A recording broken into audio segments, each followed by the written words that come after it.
नमस्कार, हिमाचल अभी-अभी.com से मैं दिव्या। पेश है आज के मुख्य समाचार। हिमाचल में कोरोना के अब तक 10 मामले पॉजिटिव। हमीरपुर, ऊना, शिमला भी लपेटे में। हिमाचल प्रशासनिक सेवा के 11 अधिकारी बने IAS। भारत सरकार ने IAS में इंडक्शन की दी अनुमति। दिल्ली से जहाज में कांगड़ा पहुंचे 70। एक महिला सहित 2 को हल्के बुखार के लक्षण, भेजे कोविड सेंटर।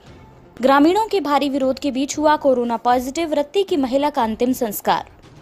बुजुर्गों के कल्याण के लिए बने कानून को लागू न किए जाने पर सेंट्रल स्टेट गवर्नमेंट से 1 हफ्ते में मांगा जवाब। लॉकडाउन के बीच 35.52 करोड़ में बिके शिमला, नूरपुर, कांगड़ा और सिरमौर क्षेत्रों में शराब के ठेके। लॉकडाउन के बीच 14वें वित्त आयोग के तहत परियोजनाओं को पूरा करने की सीमा 31 मार्च तक बढ़ी। ऑडियो मामले में स्वास्थ्य निदेशक को मिला 5 दिन का रिमांड। हिमाचल हाई कोर्ट के पूर्व मुख्य न्यायाधीश का निधन, कोरोना रिपोर्ट आई पॉजिटिव। नगरोटा बगवा में भड़के लोगों ने जमकर की नारेबाजी, भूल गए सोशल डिस्टेंसिंग। अब समाचार विस्तार से। आपके स्वास्थ्य का प्रहरी श्री बालाजी हॉस्पिटल, कांगड़ा, हिमाचल। हिमाचल प्रदेश में मंगलवार को अभी तक कोरोना संक्रमण के 10 मामले पॉजिटिव पाए गए हैं। इनमें 8 हमीरपुर से व 1 ऊना व शिमला से हैं। हमीरपुर में पाए गए सभी कोरोना पॉजिटिव मुंबई से लौटे थे। डीसी हमीरपुर हरिकेश मीणा ने कहा कि मंगलवार को जिला में कोरोना वायरस से संक्रमित 8 नए मामले सामने आए हैं। ये सभी लोग इंस्टीट्यूशनल क्वारंटाइन किए गए थे। जिला शिमला के चिड़गांव में एक व्यक्ति कोरोना संक्रमित पाया गया था। 34 वर्षीय व्यक्ति पुणे से लौटा था और संदासू में इंस्टीट्यूशनल क्वारंटाइन था। इसके अलावा ऊना की बात करें तो यहाँ पर कोरोना पॉजिटिव पाया गया चड़तगढ़ का व्यक्ति 19 मई को अपने एक अन्य साथी के साथ टैक्सी के जरिए दिल्ली से ऊना लौटा था। वह बसदेहड़ में इंस्टीट्यूशनल क्वारंटाइन था। इस वक्त तक हिमाचल प्रदेश में कोरोना संक्रमण के कुल 233 मामले सामने आए हैं, जिसमें से 161 एक्टिव मामले हैं। हिमाचल प्रशासनिक सेवा के 11 अधिकारियों का एक साथ IAS में इंडक्शन हुआ है, यानी इन अधिकारियों को भारत सरकार ने IAS में इंडक्ट करने की अनुमति दे दी है। इन अधिकारियों में 2 वर्ष 1998 बैच के, 5 1999 बैच व 4 2000 बैच के हैं। इनमें वर्ष 1998 बैच के मनमोहन शर्मा व राकेश शर्मा शामिल हैं, जबकि 1999 बैच के अधिकारियों में रोहित जम्वाल, अश्वनी शर्मा, अनुपम कश्यप, यशपाल शर्मा व दूनी चंद शामिल हैं। इसी तरह 2000 बैच के अधिकारियों में रूपाली ठाकुर, राम कुमार गौतम, प्रदीप कुमार व पंकज राय शामिल हैं। अब ये सभी अधिकारी IAS के तौर पर अंकित होंगे। कोरोना संकट के बीच कांगड़ा एयरपोर्ट पर आज 2 फ्लाइट दिल्ली से उड़ान भरकर पहुंची। इन दोनों में कुल 70 लोग सवार होकर आए हैं, जिनमें एक महिला व एक पुरुष में हल्के बुखार के लक्षण पाए गए हैं। इन दोनों को धर्मशाला स्थित कोविड केयर सेंटर भेजा गया है। वहीं आज दूसरे दिन भी चंडीगढ़ के लिए उड़ान नहीं हो पाई। आज सबसे पहले 38 लोग स्पाइस जेट की फ्लाइट से कांगड़ा एयरपोर्ट पर पहुंचे।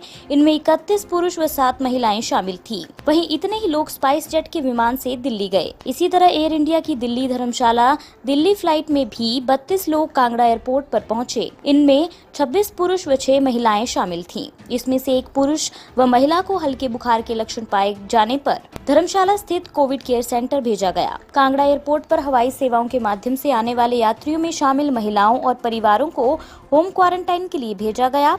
वहीं अन्य लोगों को इंस्टीट्यूशनल क्वारंटाइन में भेजा गया। हिमाचल प्रदेश में लगातार बढ़ते कोरोना वायरस के मामले प्रशासन और सरकार के लिए चिंता का विषय बनते जा रहे हैं। प्रदेश में 5 लोगों की मौत इस वायरस के चलते हो चुकी है। गत सोमवार को मंडी जिला के बल के रत्तीवाट की कोरोना पॉजिटिव महिला की मौत हो गई। इसके बाद जिला प्रशासन की ओर से मंगलवार यानी आज सुबह मृतक महिला का अंतिम संस्कार बल की कंसा की सुकेती खड्ड के किनारे किया जाना था, लेकिन जैसे ही एम्बुलेंस के माध्यम से महिला का शव कंसा के समीप पहुंचाया गया तो लोगों ने इस स्थान पर अंतिम संस्कार करने का विरोध जताया। जाहिर है कि सोमवार को जिला मंडी की नीरचौक नगर परिषद के वार्ड रत्ती निवासी महिला ने मेडिकल कॉलेज नीरचौक में दम तोड़ दिया। महिला किडनी रोग से भी पीड़ित थी और डायलिसिस पर थी। मंगलवार सुबह महिला का अंतिम संस्कार बलघाटी के कंसा चौक से बहने वाली सुकेती खड्ड में हिंदू रीति रिवाजों के साथ स्थानीय लोगों के भारी विरोध के बीच संपन्न कर दिया गया। हिमाचल हाईकोर्ट ने केंद्र सरकार द्वारा वर्ष 2007 में बुजुर्गों के कल्याण के लिए बनाए गए कानून को प्रदेश में लागू न किए जाने पर केंद्र और प्रदेश सरकार से 1 हफ्ते में जवाब मांगा है। हाईकोर्ट ने संबंधित पक्षों में जवाब तलब किया है कि इस बारे में क्या कदम उठाए जा रहे हैं। न्यायमूर्ति सुरेश्वर ठाकुर और न्यायमूर्ति चंद्रभूषण बारोवालिया की खंडपीठ ने अधिवक्ता अर्जुन लाल और श्रद्धा करोल के माध्यम से मानवाधिकारों के लिए कार्यरत संस्था उमंग फाउंडेशन के के अध्यक्ष अजय श्रीवास्तव द्वारा दायर याचिका पर ये कदम उठाया। याचिका में कहा गया है कि संसद में अभिभावक एवं वरिष्ठ नागरिक भरण पोषण तथा कल्याण अधिनियम 2007 बनाया गया था। इसमें बुजुर्गों के लिए अनेक कल्याणकारी योजनाएं हैं, लेकिन 13 वर्ष बीत जाने के बावजूद प्रदेश सरकार ने इसे लागू नहीं किया। इससे बुजुर्गों को अनेक प्रकार के लाभों से वंचित होना पड़ रहा है। अन्य समाचार ब्रेक के बाद। Shri Balaji multi speciality hospital Kangra, जहां आपको एक ही छत के नीचे मिले बेहतरीन चिकित्सा सुविधाएं, cardiology, laparoscopic, general surgery, neuro surgery, orthopaedics, paediatric, radio diagnosis, urology, gastroenterology, ophthalmology, pathology, medicine, anaesthesia और डेंटल जैसी अत्याधुनिक और बेहतरीन चिकित्सा सुविधाएं, 24 घंटे इमरजेंसी सुविधा, 9 बेड के साथ critical care unit, cardiac monitor और डिफिब्रिलेटर्स, सेंट्रल ऑक्सीजन लाइन और वेंटिलेटर सुविधा। हिमाचल प्रदेश के सबसे बड़े निजी स्वास्थ्य सेवा प्रदाताओं में से एक Shri Balaji multi speciality hospital Kangra राष्ट्रीय स्वास्थ्य बीमा योजना के साथ सूचीबद्ध Shri Balaji multi speciality hospital Kangra BPL परिवारों के लिए अस्पताल में कैशलेस भर्ती होने के साथ ही ईसीएच की भी सुविधा। हमारा पता Shri Balaji multi speciality hospital, Balaji Vihar, Ujjain, Kangra. संपर्क करें 9218411108 पर। Shri Balaji multi speciality hospital Kangra.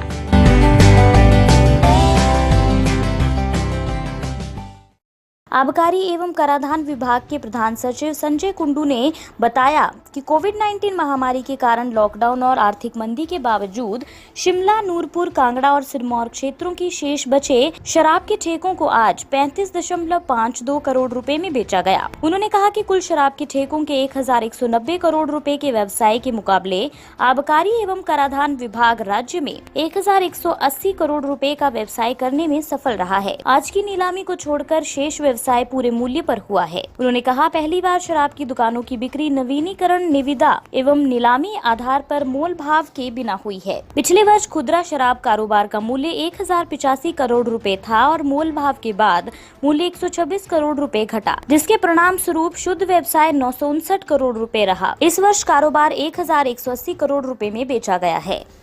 कोविड-19 महामारी के दृष्टिगत जारी लॉकडाउन के कारण प्रदेश सरकार ने 14वें वित्त आयोग के अंतर्गत विभिन्न परियोजनाओं को पूरा करने की समय अवधि को 31 मार्च 2021 तक बढ़ा दिया है। सीएम जयराम ठाकुर ने इस बात की जानकारी आज जिला किन्नौर, लाहौल स्पीति और जिला चंबा के पांगी, भरमौर और किलाड़ क्षेत्र के जिला परिषद, पंचायत समिति अध्यक्ष और विभिन्न ग्राम पंचायतों के प्रधानों के साथ वीडियो कॉन्फ्रेंसिंग के माध्यम से बातचीत के दौरान दी। सीएम ने कहा कि लॉकडाउन 4 ने हमें पुनर्विचार के लिए मजबूर किया है कि हम सभी को इस वायरस के साथ जीना सीखना होगा और अर्थव्यवस्था की मजबूती के लिए आर्थिक गतिविधियों को पुनः आरंभ करना होगा। यही कारण है कि केंद्र सरकार ने भी आर्थिक गतिविधियों को बहाल करने के लिए कुछ छूट प्रदान करने का फैसला किया है। उन्होंने कहा कि प्रदेश सरकार ने कर्फ्यू में कुछ ढील प्रदान की है ताकि राज्य में आर्थिक गतिविधियों को चरणबद्ध तरीके से शुरू किया जा सके।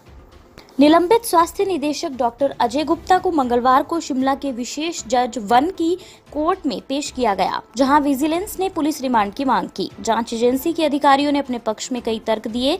इन तर्कों के आधार पर जज ने आरोपी को 5 दिन के लिए पुलिस रिमांड पर भेज दिया है। अब उनसे विजिलेंस कड़ी पूछताछ करेगी। इससे ऑडियो क्लिप के कई राज खुल सकते हैं। ऑडियो बनाने वालों के आरोपों का वे सही जवाब दे पाएंगे, ऐसी उम्मीद लगाई जा रही है। इस दौरान सेवा विस्तार के लिए डीओ नोट देने वाले नेता के नाम का भी खुलासा कर सकते हैं। उधर आरोपी ने कोर्ट में दोबारा से जमानत याचिका दायर की है। पहले इनके वकील ने इसे वापस ले लिया था। अब इस याचिका पर 28 मई को सुनवाई होगी। सोमवार को उसे आईजीएमसी से छुट्टी मिली थी और सब जेल कैथू भेजा गया था। विजिलेंस के एडीजीपी अनुराग गर्ग का कहना है कि आरोपी डॉक्टर अजय गुप्ता को 5 दिन का पुलिस रिमांड मिला है। हिमाचल प्रदेश हाईकोर्ट के पूर्व न्यायाधीश और राज्य के पूर्व कार्यवाहक राज्यपाल जस्टिस वी रत्नम का चेन्नई में निधन हो गया। परिवार के अनुसार जस्टिस रत्नम 87 वर्ष की आयु से एक बीमारी से जूझ रहे थे। 23 मई को उनका निधन हुआ था, जिसके बाद उनका कोरोना सैंपल लिया गया था। 2 दिन बाद उनकी कोविड रिपोर्ट आई, जिसमें वे पॉजिटिव पाए गए हैं। राज्यपाल बंडारू दत्तात्रेय और सीएम जयराम ठाकुर ने वी रत्नम के निधन पर शोक व्यक्त किया है। राज्यपाल ने दिवंगत आत्मा की शांति की प्रार्थना करते हुए शोक संतप्त परिजनों के साथ अपनी हार्दिक संवेदनाएं व्यक्त की हैं। सीएम जयराम ठाकुर ने अपने शोक संदेश में कहा कि न्यायमूर्ति वी रत्नम प्रसिद्ध विधि विशेषज्ञ थे। उन्होंने उनके परिवार के सदस्यों के साथ अपनी संवेदनाएं व्यक्त करते हुए दिवंगत आत्मा की शांति की कामना की। कोविड-19 के चल रहे संकट के बीच नगरोटा बगवा की जनता आग बबूला हो उठी। मसला किसानों को बीज न मिलने का था, जिस पर एसडीएम कार्यालय के प्रांगण में जमकर नारेबाजी हुई। पुलिस प्रशासन को भड़के लोगों को शांत करवाने के लिए जमकर कसरत करनी पड़ी। इस दौरान सोशल डिस्टेंसिंग की भी जमकर धज्जियां उड़ी। नगरोटा बगवा के एसडीएम कार्यालय के प्रांगण में उस समय भीड़ अपना आपा खो बैठी जब किसानों को बीज नहीं मिले। इसके बाद उन्होंने पुलिस व प्रशासन के खिलाफ नारेबाजी शुरू कर दी। ये लोग बीज लेने के लिए आसपास के गाँव से यहाँ आए थे। एक साथ उमड़ी भीड़ को देखते हुए प्रशासन ने बिक्री बंद करवा दी तथा पुलिस मौके पर पहुंचकर हालात नियंत्रण करने में जुट गई। इस बात से गुस्साए लोगों ने प्रशासन की व्यवस्थाओं पर प्रश्न चिन्ह लगाते हुए नारेबाजी शुरू कर दी। पुलिस प्रशासन को भी भीड़ को शांत करवाने के लिए कड़ी मशक्कत करनी पड़ी। इसी के साथ आज के समाचार यहीं समाप्त होते हैं। धन्यवाद। आपके स्वास्थ्य का प्रहरी श्री बालाजी हॉस्पिटल, कांगड़ा, हिमाचल।